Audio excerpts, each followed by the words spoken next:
Okay, looks like we're live. This is my first YouTube live production, and appreciate everybody kind of joining us. I think we've got some people online, and I've got the chat open. This will be as successful as everybody engaging and having some questions that we can talk through. I've got some other things here, just to kind of give you some context. I've had a couple webinars in the midst of the crisis.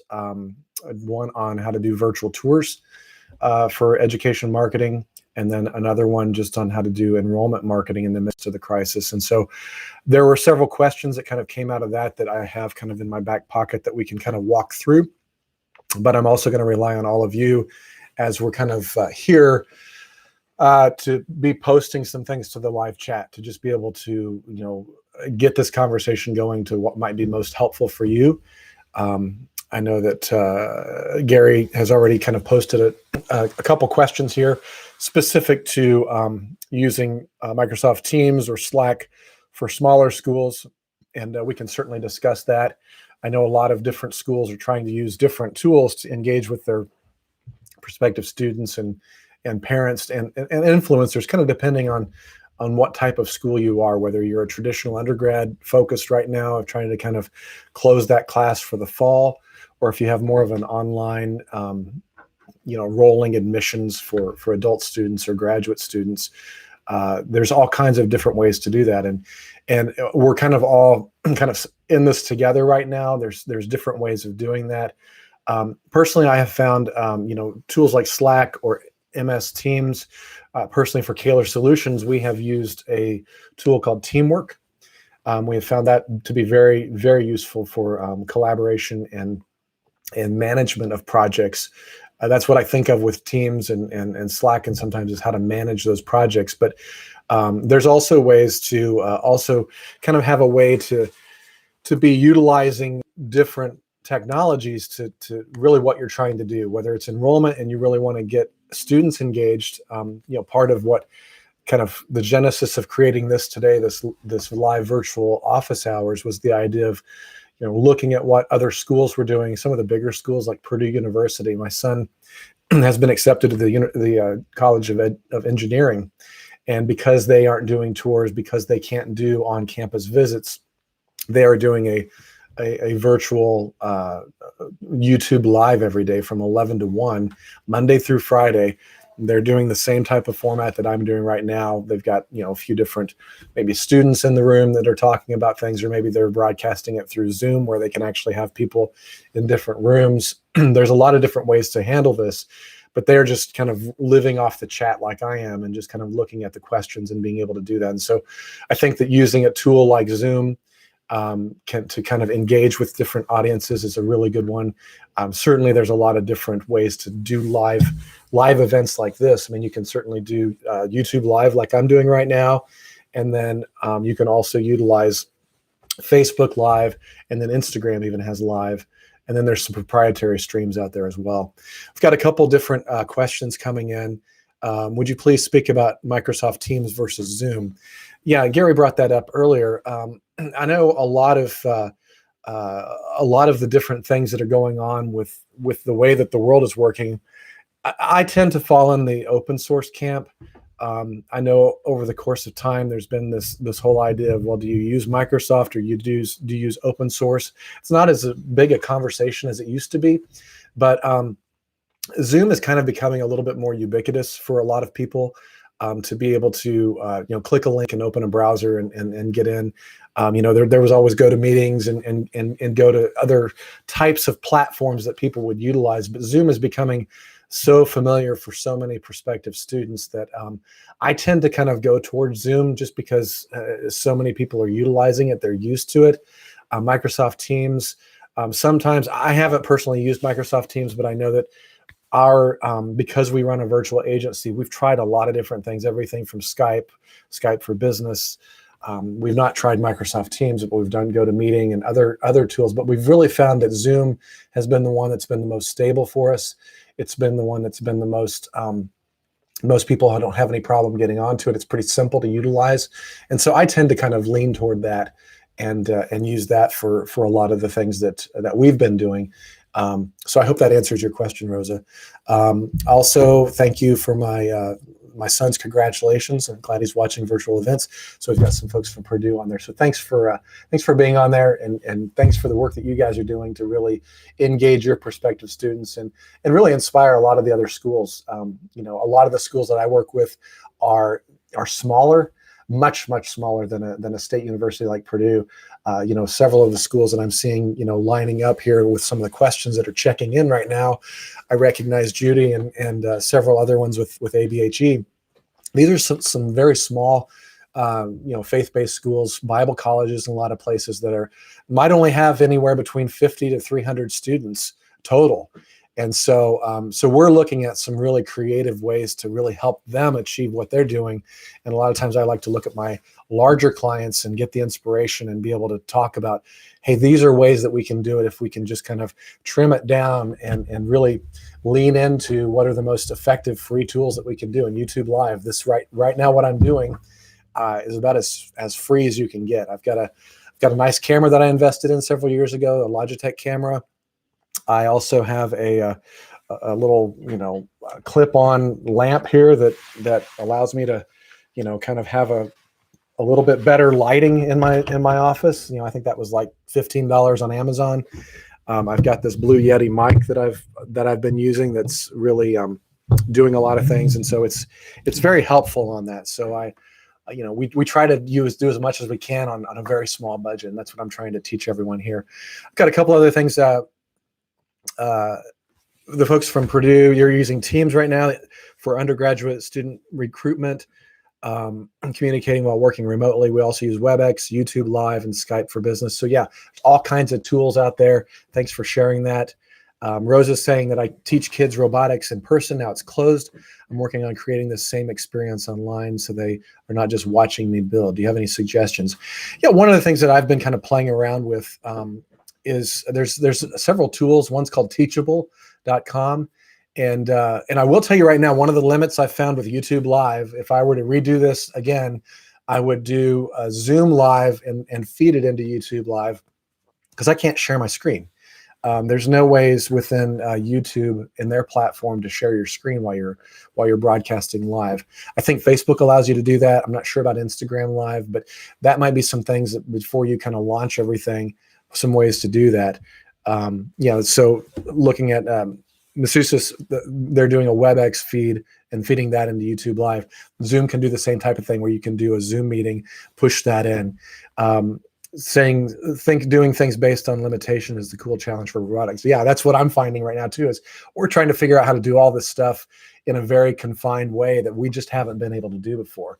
And so, I've been failing forward a lot. I think I put in my emails about trying to be a guinea pig for everyone, to say, hey, I've never done a YouTube Live, but I'm willing to kind of put myself out there and try to figure this out. Same with this Teachable, Rosa, teachable.com. I'm able to put some classes together. I'm trying to hurry to put some things together on how to, the details of how to put a virtual tour together and offer those up as different courses. And so there's a lot of different ways that you can utilize those online tools to develop those courses. And that doesn't have to be a, academic course like Moodle or anything, but that's some things that I'm discovering along the way. And I will say, just an embarrassment here, even in preparing for this, I mean, just 2 days ago, I decided to do this virtual office hours. So I kind of scurried to get out my email to my list. I've got about 2,000 subscribers to my list. And, I sent out an email yesterday, and I then automated a reminder to say, hey, 10 minutes before we start, just, hey, we're going to, just an automated thing that would go off 10 minutes before we started. But I made a big mistake and I selected AM instead of PM. So if you were one of the people that got woken up in the middle of the night from my email, I apologize. But, lesson learned. We all make mistakes, and especially in this time where we're trying to scramble to do some new things and lean into new technology. And yeah, failing forward is exactly right. So, so that's kind of what we're doing here. I'll just continue to kind of look at some of the chat here if you have other questions. I know we've got people kind of coming and going. and kind of if you're just joining us, welcome you to enter into the chat. We've got a lot of conversations going on here, talking about everything from Zoom and MS Teams all the way to using YouTube Live and kind of the idea of failing forward during this time where there's a lot of things going on, and this is the time out of any time we've ever lived to try new things, because there is so much grace right now in the sense that everybody's in this together. Nobody knows what they're doing. I just got an email before we got on the live tour from my the folks who do the maintenance on my air conditioner and heater at home, the HVAC company. Well, they can't do anything right now. I mean, they aren't sending their workers into the homes, and so they are actually still paying their employees, but instead of doing HVAC, they're actually going to be delivering groceries. And so you can schedule if you want your groceries delivered with Williams Comfort Air here in Indianapolis. And I thought that was a really cool way for them to do that. It's free, and it's a way for them to serve the community and keep their employees busy. So that's a really cool way. And it's like I said, everybody is doing things new, and we all have to adapt, and we're all figuring it out. So now's the time to try new things. And even if you mess it up, it's okay.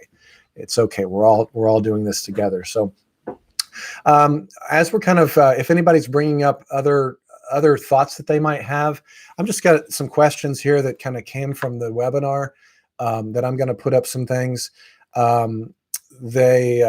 Thanks, Brad. Appreciate that. And, moving fast, breaking things and fixing them. Yeah, I appreciate that, Brad. It's good to see you on. Hey, thanks, Isabel. It's great to see you from London. Thanks for joining us maybe a little bit toward the end of the week for you. So thanks for joining in. Some of the questions that came out of the webinar registrations, how to improve campus visits during this unprecedented time. We all are struggling with that, on how to do campus visits right now. And the idea of being able to do visits virtually is kind of crazy. I mean, even before the pandemic kind of struck, a lot of people were talking about, well, how can I use my phone to maybe do FaceTime? Can I do a FaceTime with a student? And we've actually done that in our own business where, hey, we can't always get out to visit a campus. Sometimes the budgets aren't there for travel. And we had one of our designers actually do a virtual campus walkthrough with the admissions counselor on FaceTime, just to kind of get a feel. And we said, just go through and give us the exact tour that you always give everyone else, but just do it on your phone and talk to us like we're right there. And sometimes that can be really valuable. I mean, one-on-one, that was great. We really gained a lot of information. We're able to kind of further understand the campus, even with just the FaceTime.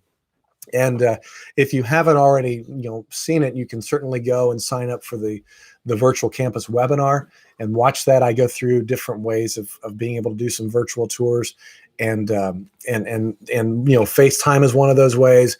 You can also use these 360-degree cameras. These are really helpful if you wanted to get a little bit more fancy and be able to see everything around you. Just using your camera and broadcasting live to YouTube or Facebook, you could do a larger scheduled campus tour, much like what I'm doing here right now. But instead of sitting in front of my desk with a webcam, you can actually walk through and do that with campus. At Purdue, it looks like they are sharing the Purdue virtual tour, and they're doing some live virtual engineering information sessions and daily drop-ins, both in YouTube Live and with staff and engineering students. So yeah, I keep using you guys as a great example, because as a parent, I love the fact that you guys are really stepping it up and thinking like engineers to figure out how to make sure that you solve the problems. And I love that. And I think that the idea of people to come. And Rosa, I'll answer your question. Is that webinar on your YouTube channel? No, it is not. But while we're talking here, I'm going to open up and grab that and put it in the chat for everyone. It is on demand now, and you can certainly grab that whenever you want. And so I will grab that right now so that you can have that in your place. But what I was saying is that, the idea of really kind of trying to pivot right now and do as much as you can is so critical. And again, I think everybody is used to that. They're used to, the fact that things are happening and they're happening fast. And you just got to be able to do that. And so here's the link to the webinar. That's for the virtual campus tour webinar. It's on demand, so if you want to just sign up for that, you can watch it, instantly. It's about an hour long, and it goes through everything from this 360 degree to some different Google products that are going on. I actually have, one client right now that attended that virtual tour webinar. He's already implemented one of the Google tours with some 360 footage he already had. He had a drone footage and some other 360. So he's already created one of those Google tours, and it's already embedded on their website, on their school website. And he's the admissions director, and he kind of, we talked this morning, and we're helping him with another element of his virtual tour to kind of do the program of that. But he was like, it was so great to find that tool, to embed it, to be able to just kind of keep this thing going and be able to send that link out to our students and let them know that we've got that now. And again, very, very small school being able to do that on these small budgets.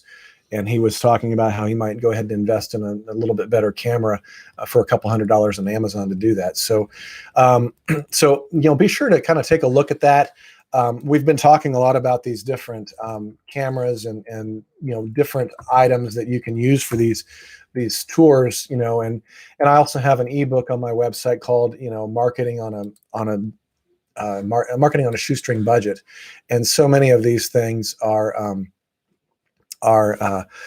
things that you can do very inexpensively. I've got some things on my website on the resources page that kind of have some links over to Amazon for, these little tips and tricks that I've been talking about with these cameras and these lavalier mics and Blue Yeti mics and things like that. And so you can take a look at that as well. Gary, makes a comment here that they put GeoFly on their website. And that was a blog post that I did a couple weeks ago. You can go to the website and read about it. It needs some refinement, but it works. Based on the ABHE conference. What GeoFly is it's a tool that allows you to customize the content on your website based on the geolocation that your visitor is coming from. So let's say that you are a school based in Indiana, and you find that somebody is coming from California. You might set that up on there and talk about, hey, welcome. We have 16 other students from California currently, and we found that flights from California range anywhere from $250 to $300. We would love to talk to you more about how we can best help you, with your admissions process, being an out-of-state, person from California. So there's a lot of ideas that you can do. I mean, that's just one. You could also focus on your alumni if they're coming from a certain area and they're going to your alumni page. So Gary, I'm glad to hear that's been helpful for that. Do you have any suggestions on cameras that show the teacher's hands working? There's a couple different thoughts on that. You could do, there is a camera that I've got, and I'm going to pull it up over here. I talked about this with some different folks, and it's actually called a Evo. It's a Evo camera, and this is on that resource page. But what this little camera does is it allows you to you can put this on a tripod, and when you take this picture, it will allow you to either zoom. You can create you can attach it to your with Bluetooth. You can control it from your phone, and it basically allows you to have a little broadcast studio on your phone. And what it allows you to do is before you broadcast live, you can create crops of the shot, and it's a really wide angle, and so you could do a crop of just the face of the whole room, of the hands and the focus of what they were doing. So there's some great demos on their website that show like a cooking demo. So the idea of somebody cooking and talking, but then they're detailing down on their hands while they're chopping and things like that. That would be the same type of thing for a robotics lesson, or if you wanted to show something else on one of your majors that, if you wanted to kind of illustrate a sign language major or something like that. So that's a really nice tool that you can leverage and utilize. And I talk about that in the virtual tour webinar as well. So we'll get to Brad. You kind of had an idea there about some virtual ceremonies for commencement. I'll get to that in a moment, but any other questions right now on the virtual tours? I know we've been talking a little bit about that and just kind of answering some questions on there. It looks like we've got a few people that are on, but maybe haven't asked any questions. I really encourage you just to kind of jump in and have some different questions. Another question that somebody asked about the webinar is, can can a virtual tour be on demand for parents once they provide the contact info? That's a great idea. I think that it kind of ends up being a gated piece of gated content. So the idea of, being able to have that virtual tour, you could do that, save that video, and then make that video link only available after they give you your name and email, and then automatically email that out. And then I would really encourage you to use a tool like HubSpot or SharpSpring to create an email nurturing campaign that once they get that link, they're going to continue to get more links from you with other things about tour, financial aid, all kinds of things, and start putting them on a list to kind of take them to that next step of treat them like an inquiry, but then try to get them to the application. Chad kind of mentioned with counselors working at home, Ecclesia College created a video walkthrough with his iPhone, and he wrote a narration for it. Our counselors are doing Zoom calls, showing the video in segments to allow questions. That's a great idea. It's a very creative way of being able to use a virtual tour video, but then do that in the midst of having a conversation, which honestly, they couldn't do that before. I mean, if they were on the phone with somebody, they couldn't say, hey, let me show you this tour. But now that we're utilizing Zoom, you have all kinds of options available that you can show them a video. You can actually show them a video and then talk about the video, pause it and take questions or address that or do it in segments. Chad, I think it's a great idea. And then Isabel's kind of asking, how do you convince your team that virtual tours is the way forward? I think that's really challenging. And, I've been talking about virtual tours for a couple of years, and I haven't had that many people interested. But I think now, because of the need, because we have to do it, I think that more and more people are opening up to the idea of digital, opening up to the idea of virtual, opening up to the idea of all kinds of, tools that have been out there, and it's kind of forcing everybody's hand to do something different. I mean, we have to do something different on the way that we're doing, church, the way that we're doing, going to the grocery store, the way that we're doing retail. This is forcing us to do everything different. And so I think that even in education, we've got to start thinking about, we're not going to throw away what we usually do. We're not going to throw away in-person tours, but we've got to have a way to do something that if somebody can't make it to campus, or they're too far away, or they just prefer not to come, how can we give them another experience that's going to suffice for that, rather than not letting them do anything? And so that would be one of the things that I would recommend. Purdue is saying, if students can't see themselves at your school, they're not going to come. How do you do that without visiting first? A virtual tour. That's exactly right.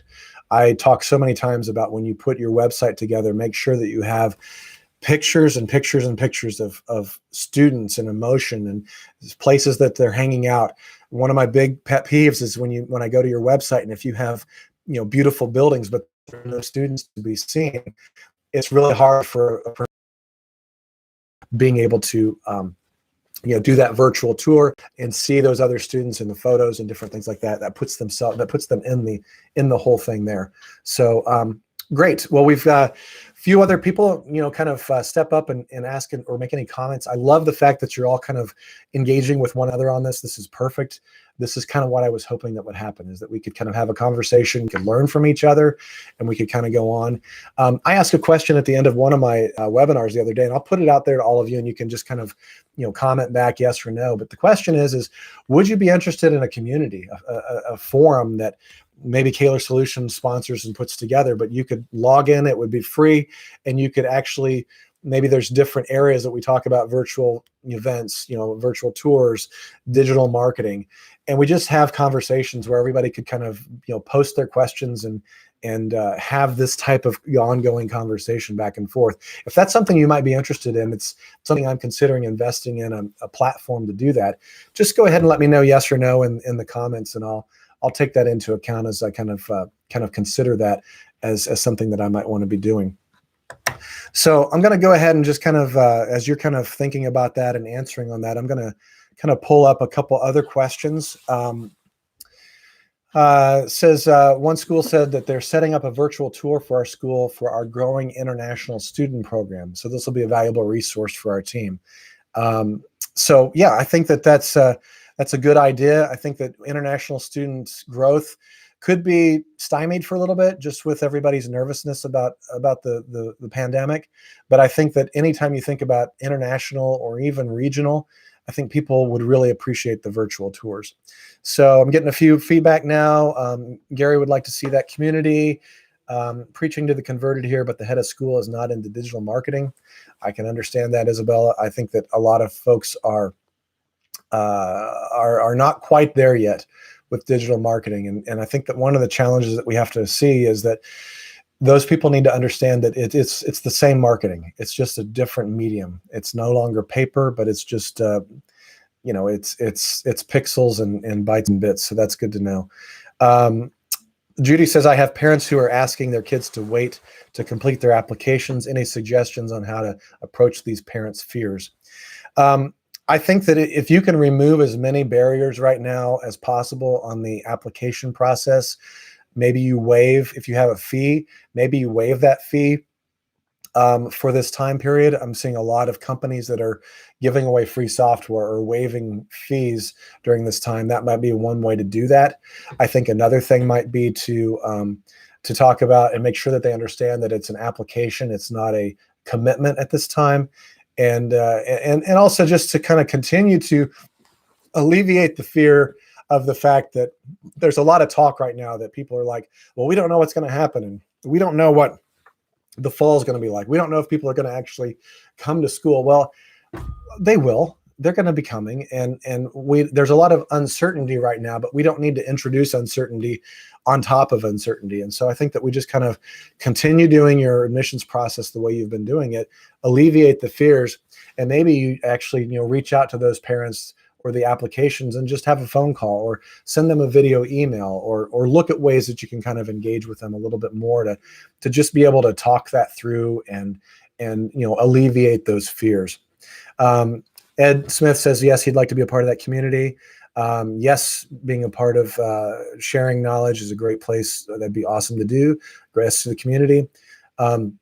Looks like Purdue is extending deadlines for the applicants when possible. Again, being as flexible as you can and removing as many hurdles as you can for those applications. I mean, we need to get the applications in, and then we need to then convince them that once the applications are in, we have the job of being able to then sell them again on the schools.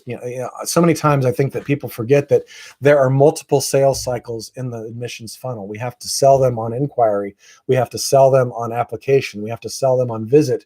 Once they're accepted, we have to sell them to choose us. Once they deposit, we have to sell them to show up in the fall. There's so many sales cycles, and we have to create each one as a new sales cycle. And I think that it's really important to do that. One of the things that I've been most appreciative of, I've kind of shared my love for Purdue and how they're engaging with my son in the School of Engineering. But my other son is a sophomore at Butler right now. And one of the things that they did was some of you have heard me tell this story before, is that once he was accepted, all of the communications that they sent to him, they copied Mom and I on.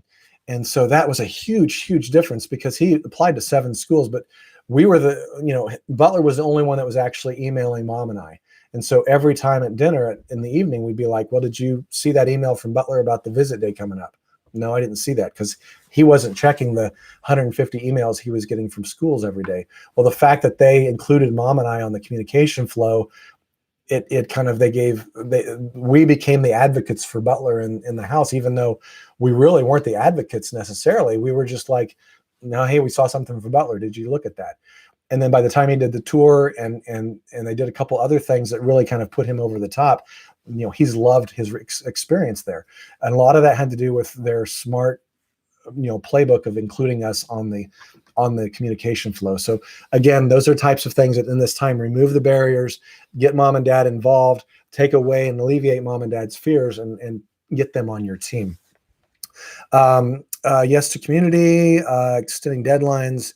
Recommendation for those with poor internet access: if you do something live, please be sure to record it and post it somewhere that can be accessed for replay. That's a great idea, Amy. I'm guessing that came out of personal experience. One of the great things about YouTube Live is it's automatically recording it and it's going to place it into YouTube. I think Facebook does the same thing there. Zoom will also allow you to set up your recordings.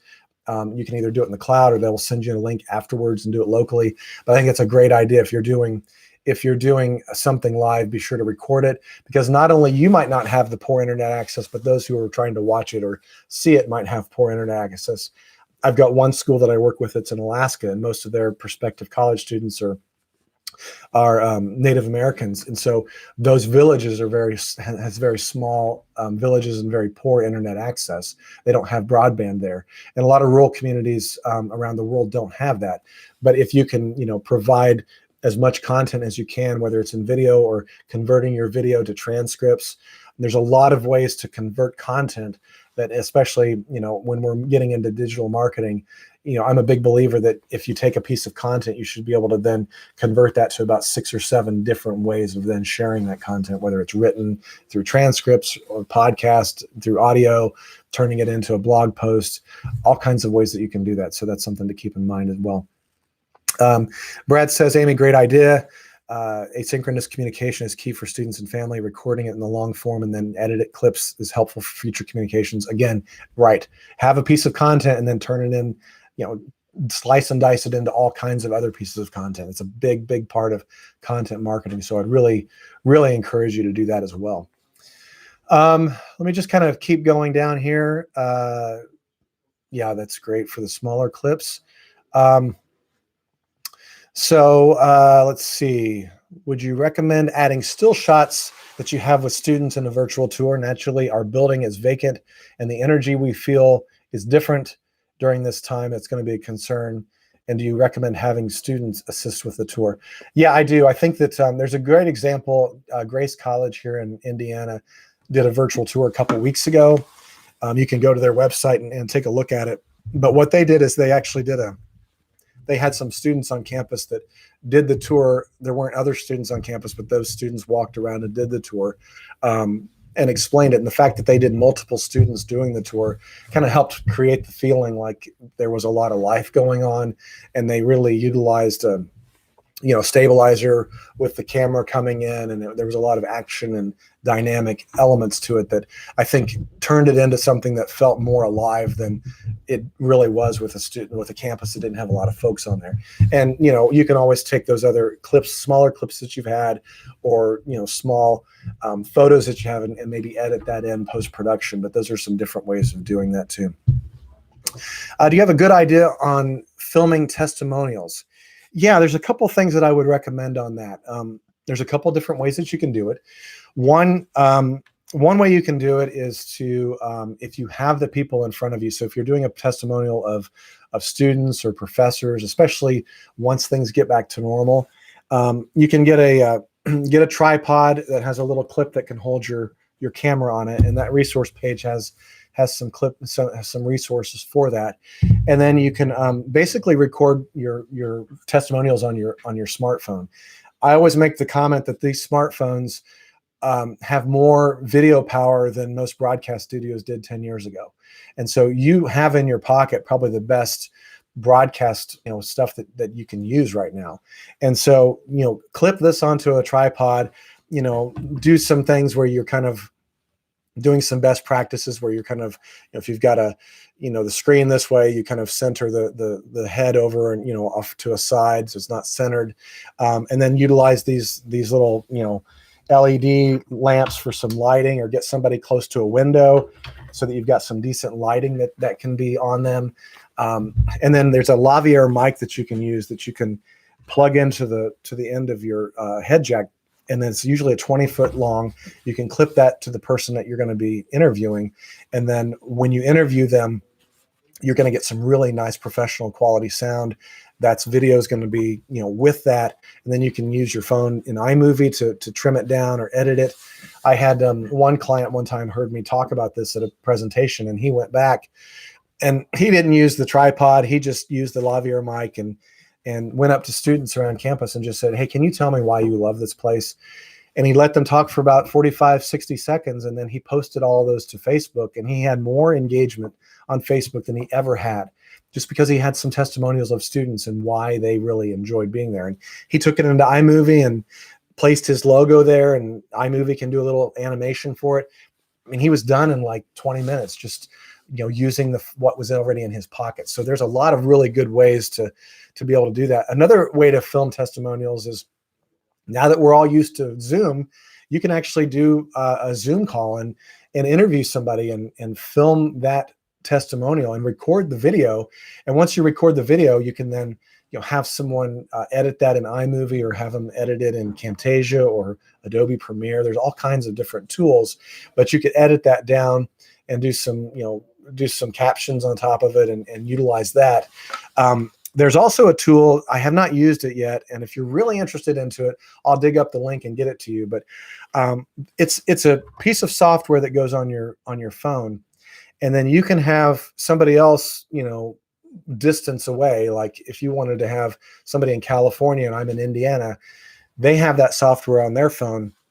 You have them set everything up, and then you can actually control the phone from your area. And so you're basically being the photographer from a distance, utilizing the software. It's pretty slick, and it allows you to kind of photo direct the shoot and just tell everybody how to do it and address it. And you're talking through the phone, you're utilizing the phone and adjusting the lighting through the phone, but you're controlling their phone. And so it's a little bit weird, but there's some really cool ways of doing that. I think that would, that you can do those testimonials.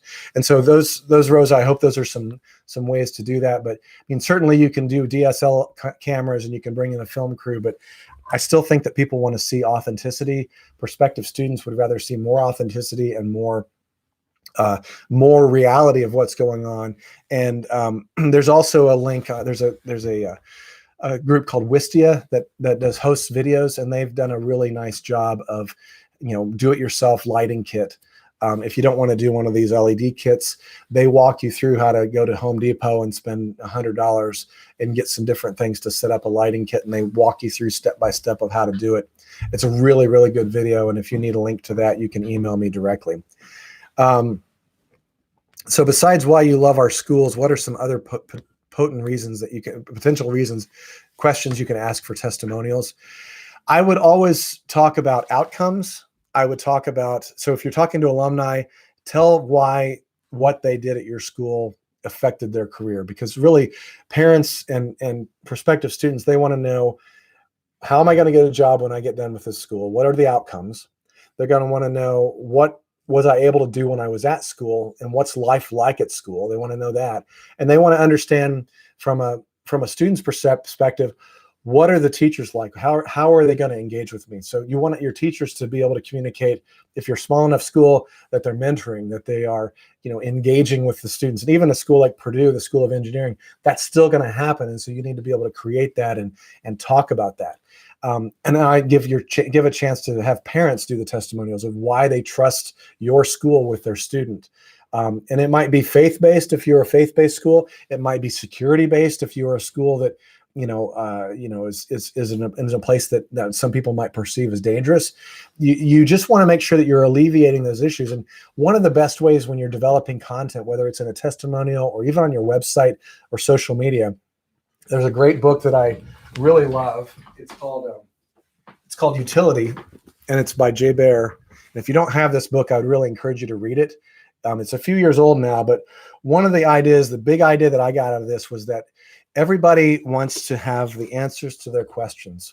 And so we all go to Google, and the first thing that we do is we Google search something with a question in mind. And we go to a website, we're scanning to get that answer that we're looking for. You have to remember that prospective students, prospective parents, influencers, they're all doing the same thing. They're coming to your school, to your website, and they're saying, do you have my major? What kind of job can I get with that major? They have all these questions. And so for you to develop content, whether it's testimonials or your major's academic page or your programs page, you have to remember that the main thing that the people are looking for are answers to their questions. And so one exercise that I encourage a lot of my clients to do is sit down with your admissions team. They're at the front line of everything, and say, what are the top 50 questions that people ask us when they come to inquire about our school? And I bet in 20 minutes, your team can come up with 50 questions. And what you do is you then flip it and you say, we're going to take these 50 questions. We're going to write a 500 to 700 word, essay response about each one of these questions. We're going to find some keywords, and all of a sudden you have a year's worth of blog content that you can develop, because you are really focused on answering the questions that people have, rather than sitting around and saying, well, what should we write about this week? And oh, maybe we can get Professor Johnson to write something. He's pretty clever. He's going to be clever, but he's not going to be answering the questions that your prospective students and parents have. We've done that with several schools, and we've created that content based on what the questions were, and Google scores have went through the roof. We had one school that we did something with that with youth ministry. 10 things to consider when working in a youth ministry program. It ended up being #1 on Google for that particular question. We had 6,000 people visit that page on their website. It was the second most, its biggest page after their homepage. And so that's the type of thing that you can do with content, especially content that's answering the questions. And so those are some really good ways to do that. So authenticity, a couple comments here. Authentic and honest, that's what students and families are looking for. If you want faculty and staff to send you video files, I've heard the Dropbox file request feature works well. Try to that. Wrote down these ideas, every one of them. That's great. I'm glad to hear that's helpful. So we've got about 20 minutes left. I think if anybody has additional questions, we've talked about, and if you're joining us late, we've talked about virtual tours. We've talked about Zoom versus Microsoft Teams. We've talked about some content ideas. I've talked about virtual events. Brad, I think that you had asked a question earlier that I want to get back to. What about graduation? It's interesting because as I mentioned earlier, my son is a senior. He's graduating from high school, and I think there's a lot of rumors going around at his school of what graduation is going to look like. And his friends are texting, and one of his good friends is a student body president who's been meeting with the administration about this. And I've heard everything from, we're going to do a virtual. I saw something on LinkedIn the other day about some school, I think in South Korea, was doing a virtual graduation, and they had the administrators at the school, and then they had these little robots that were driving around with iPads, and the person was on Zoom and their face was on the iPad. It was a little silly, but they were doing that, and maybe there's a reason why they were doing it that way. The rumors my son has heard is, hey, we're going to do a parade, and everybody's going to be in their car, and the parade is going to end at the football field, and you're going to drive your car up, and they're going to hand you your diploma through the car window. I don't know how many athletic directors are going to allow 650 cars to drive across their football field or their track, but I can pretty much guarantee you that one's not going to happen at our school. And so there's all these rumors that are happening. I've heard everything from it might get postponed to June or July. It's too early to tell right now, but if you're looking at a virtual ceremony or a virtual way of doing it, take a look and take a playbook from maybe how some online programs are doing it, because a lot of times they're mailing the diplomas to their students, the ones that don't come to the official graduation. One thing I would think about is considering utilizing like a Zoom webinar for it. I've been using Zoom for my webinars, and it's interesting because you can have a few hundred people on that webinar that they can engage with things. And so, they can raise their hand, and you can turn their audio on or their video on to recognize them, even though it's not, they're on a webinar and not in a Zoom meeting. And so you might have like 3 or 4 people, the official people that are, making the speeches and handing out the awards as panelists. But then when you might say somebody's name, you allow them to turn on so we can see their face. They might say something. If you're a small enough school, that might be something that could happen. If you're a big enough school, you could certainly do it in Zoom and then broadcast it live to YouTube Live. Maybe you invite, the parents and the students to the webinar, and then you broadcast it live, and they can share the link for grandma and grandpa and everybody else that's going to watch it remotely. So those are my right off the top of my head, some ideas of how to do a virtual graduation ceremony. I think that you still need to make sure that all the elements are there, but it might just be a little different format. And I think the other thing that might be interesting is to say, hey, even though we're going to do it this way this time, how could you utilize some of these tools so that next year when you do have a live graduation, why not broadcast it to YouTube Live, Facebook Live for grandma and grandpa and everybody else who can't make it to campus or might not have the means to make it to campus. It's another way to get your brand out there, to increase your brand awareness. Do the same thing for homecoming. I mean, start putting 360-degree cameras around campus, broadcasting live during the homecoming fair and the homecoming game, and the folks that can't make it, well, at least they can log in and feel a part of it and build that relationship and re-engage. There's a lot of opportunities that I think are going to come out of this crisis that we should really leverage and utilize, and not go back to business as usual, but go back to business as usual enhanced with all these other tools. And so those are some ideas. And so, Brad, I hope that answers some of your questions about the virtual ceremony. Let's see. Small schools thinking of a PowerPoint style slide video for each student with a photo, name, honors. That's a great idea. Especially if you've got a very small school, being able to, highlight each of those schools. Maybe you're only graduating 20, 30 students. That's plenty of room to be able to go through a quick little slideshow. I know that my kids have been in orchestra, and when they graduate, they have a slideshow, and they usually have, baby pictures and young pictures. And then they kind of go through it, and people are like, I wonder who that is. I wonder who that is. And then they end on their senior picture and what their plans are. And that's always been a really popular thing at those senior events that happen in the orchestra program. And so yeah, that's a great way to say that. So let me also just kind of talk about a couple other things that I wanted to mention. A lot of people have been talking to me lately about, how can we rise above the noise? There's so much noise right now I'm sure all of you are getting, 15 emails a day from your local retailers, with the, 6-hour sale that they're trying to push all their goods. So it's hard to get above all the noise right now. And one thing that I have found very useful, using video, I think, is one way to get above the noise, because everybody's used to, emails or texts or things like that. So video automatically puts you in a different level. And it also creates personalized, content, and it allows you to see the personalization. It allows you to see personality. So, many of us haven't met face to face, but I think that you might have a little bit better understanding of who I am just from this 45, 50 minutes that we spent together on this YouTube live. And even though I am, having to read a comment live chat and I'm pushing out content, there's something humanizing about a video and being able to watch someone engage live and talk. And so one of the things that I've been really happy with, and I'm just put that up as Ed put that, I've been really encouraging people to take a good hard look at a tool called BombBomb. Ed Smith is a president of a college down in Tennessee, and he has heard me talk about BombBomb with some different conferences that I've done, and they just got engaged with that. Ed, have you been pretty pleased with what you've seen? I know that you guys just recently signed up, but what BombBomb is, it's a video email platform, and what it does is it allows your admissions counselors to send out personalized video email.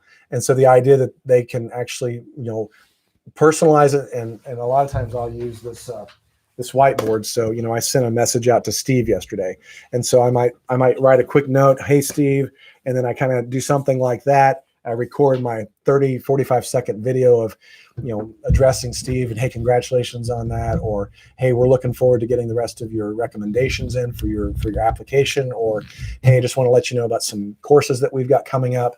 You personalize that, and what's really cool about BombBomb is that it sits in Outlook or Gmail. You can basically, press a button. You can have a template already set up.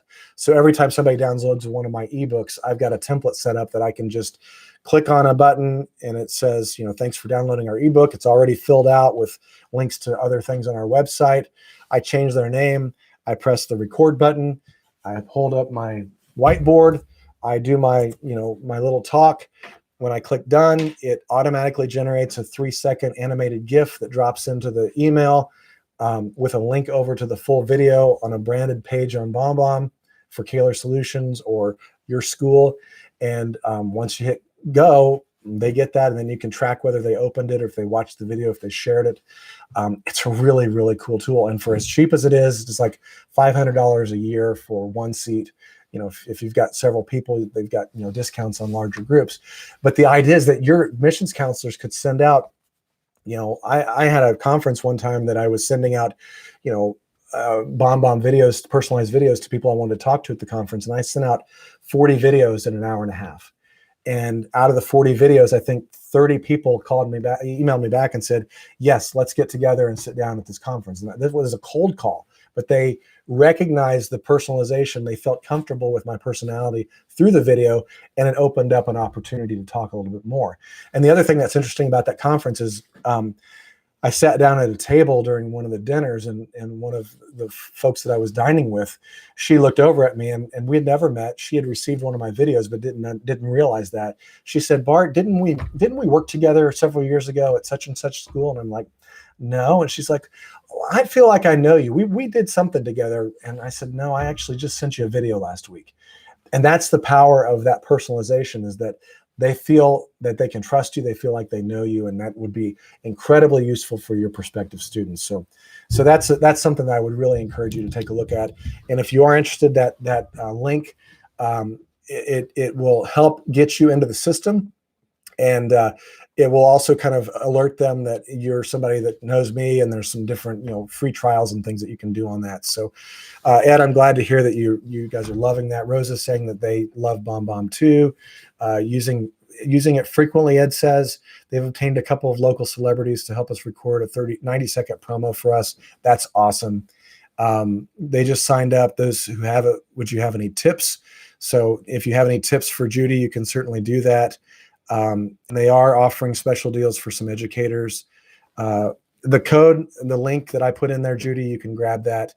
And when you do sign up, there's a comment, just kind of mention, hey, I just was with Bart Caylor. He mentioned it. There might be some deals for educators. Can you tell me more?